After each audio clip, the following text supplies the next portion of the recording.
After the tragic events in Australia, the teams must now contend with the energy-sapping heat and humidity of the Malaysian Grand Prix. As expected, Michael Schumacher is on pole, but his brother almost rewrote the script. His front row aspirations were denied by Rubens Barrichello in the dying moments of qualifying. It's monsoon season in Malaysia, so did Ron Dennis pack his waterproofs?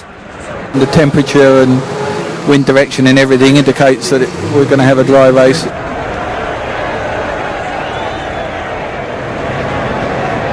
It's all set for the toughest race of the year, but we'll have to be patient thanks to an absent-minded Fisichella. Flavio Briatore can barely believe his eyes. Poor parking causes his Italian charge to be sent to the back of the grid. Montoya is also in trouble. His engine can take no more. The rest of the field starts the warm-up lap, leaving the Colombian next to no time to get into the spare Williams. Now the scheduled drama gets underway. Michael Schumacher takes full advantage of pole, leaving Barrichello to fight off Ralph and Jarno Trulli. They all want the same piece of track, and Ralph draws the short straw. Mika Häkkinen just avoids disaster, and amazingly so does everybody else. Super rookie Raikkonen is brought back down to earth by clutch failure, while fellow debutant Montoya makes up for lost time after starting from the pit lane. Michael Schumacher leads from Barrichello, Trulli, Coulthard, Frentzen, Verstappen and Jacques Villeneuve, while Jenson Button learns that you don't give that much room to Jean Alesi. Another Frenchman is out of luck. Panis is okay, but has jettisoned oil, as Minardi's Fernando Alonso quickly discovers. The Ferraris approach the invisible ice rink with predictable results. Both Schumacher and Barrichello are lucky to avoid the barrier, but have all chances of a 1-2 finish slipped away?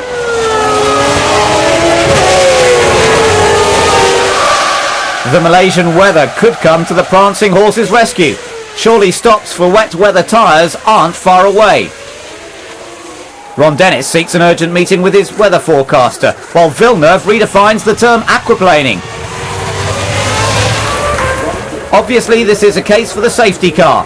Trulli now leads, but heavy braking, dry tyres plus lots of surface water equals no traction.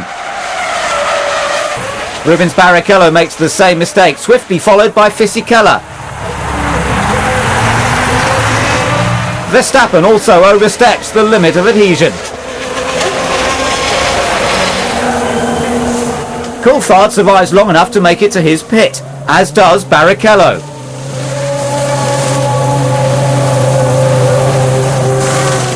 McLaren put the Scot on full wets, whilst Ferrari gamble on intermediates. But a time mix-up loses Barrichello and Schumacher valuable time. What should have taken 8 seconds has taken 9 times that. The safety car spares Maranello's blushes. Häkkinen plays it safe, while his rival chooses the risky option.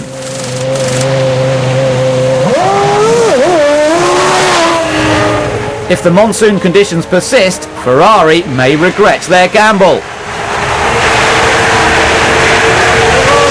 Coulthard leads behind the safety car, ahead of Frentzen, Verstappen, Häkkinen and Trulli. Barrichello and Schumacher languish in 10th and 11th. Now the rain has eased, will their tyre choice be vindicated? We'll soon find out as the safety car pulls off.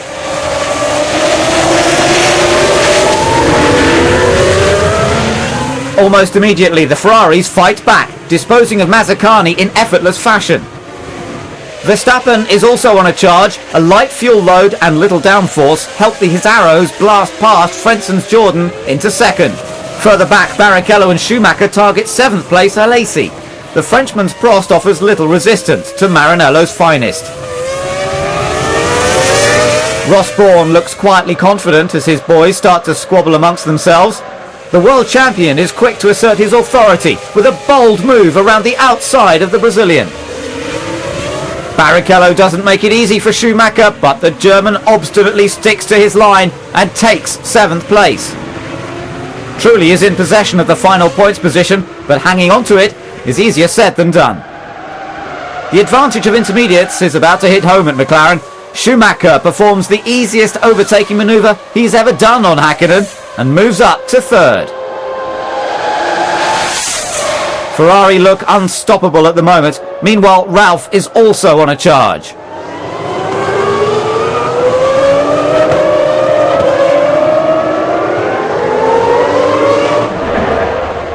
The arrow's lack of downforce can't halt Schumacher's attack.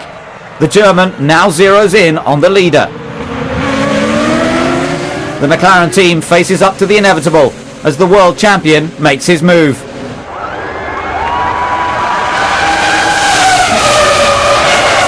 Resistance is futile as Michael Schumacher powers into the lead.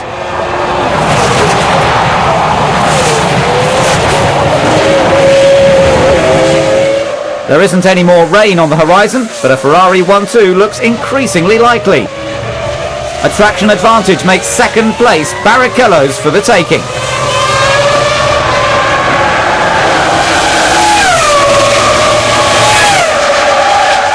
Häkkinen is in for his first scheduled stop. There are no quandaries about tyre choice now. The Finn rejoins in 8th, ahead of Ralf Schumacher.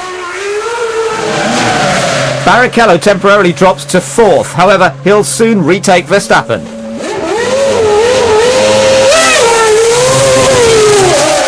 Coulthard was up to 2nd, but will have to give chase to the Ferraris again. Häkkinen closes on the now 4th placed Verstappen. Despite a horsepower deficit, the Dutchman refuses to yield. Their battle has allowed Ralf Schumacher to close and snatch 5th place. At the head of the field, Michael Schumacher makes his final stop for fuel and fresh rubber. No need to worry about losing the lead.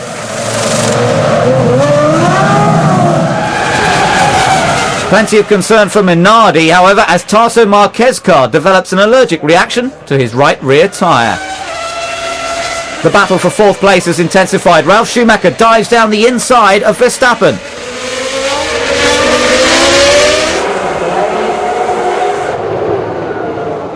Jos the Boss makes life difficult for Häkkinen, opening the door for Frentzen as Ralf pits.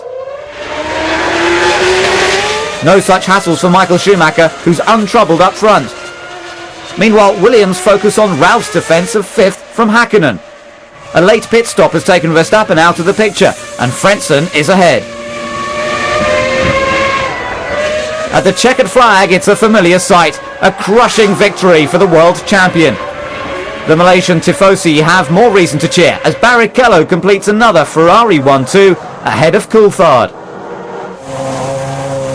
A combination of great driving and strategy made Schumacher's victory look so easy, but it almost didn't happen. I thought it was all finished by whatever lap number when the rain started, and I went off the circuit. I was seeing the barrier already very close and thinking that's my part now. And then I saw Rubens just coming next by the same corner. So actually we were lucky that the car stood in shape and didn't get heavily damaged, and we were able to do the race we did finally.